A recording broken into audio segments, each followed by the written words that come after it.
ભરૂચની ઝઘડિયા જીઆઈડીસીમાં આવેલ નાઇટ્રેક્સ કંપનીમાં બ્લાસ્ટ થયો। રાસાયણિક પ્રક્રિયા દરમિયાન બ્લાસ્ટ થતા અફરાતફરી મચી। બ્લાસ્ટ થતા એક કામદારનું મોત થયું, એક કામદાર સારવાર હેઠળ છે।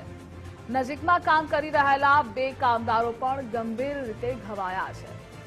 બ્લાસ્ટના પગલે ધુમાડાના ગોટે ગોટા દૂર દૂર સુધી નજરે પડ્યા।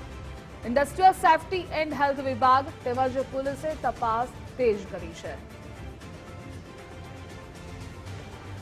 આ મુદ્દે સંવાદદાતા દિનેશ જોડાયેલા છે। દિનેશ, આ બ્લાસ્ટને લઈ અપડેટ શું છે? ચોક્કસ વાત કરવામાં આવે તો ભરૂચની ઝઘડિયા જીઆઈડીસીમાં આવેલ નાઇટ્રેક્સ કંપનીમાં ભયંકર બ્લાસ્ટ થયો હતો, જેના કારણે નજીક કામ કરી રહેલા કામદારો ગંભીર રીતે ઘવાયા હતા, જેમાં 2 પૈકી એકનું મોત થયું છે, એક સારવાર હેઠળ છે। બ્લાસ્ટની ઘટનાને લઈને કંપનીમાં કામ કરી રહેલા કામદારોમાં અફરાતફરીનો માહોલ સર્જાયો હતો।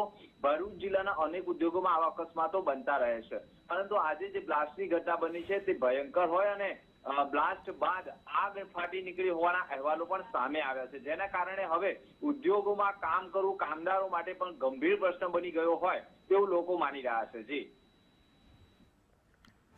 જી દિનેશ, જોડાવા બદલ આભાર આપનો।